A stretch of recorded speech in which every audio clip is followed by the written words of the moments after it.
Finally বন্ধুরা এই বক্সটা ফুল ওয়ারিং কমপ্লিট হয়ে গেছে। ফাইনাল এবার সাউন্ড টেস্ট হবে কেমন বাজছে। So start now.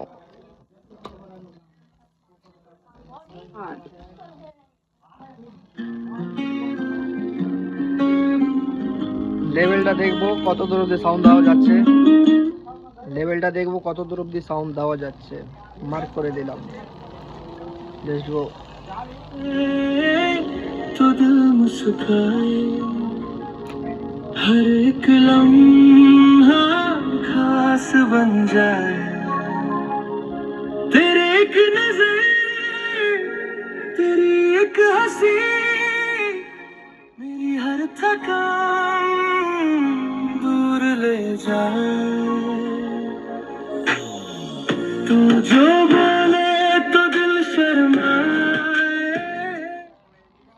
Full sound দিয়েও সাউন্ড ফাটবে না, এরকম একটা বক্স তৈরি করলাম।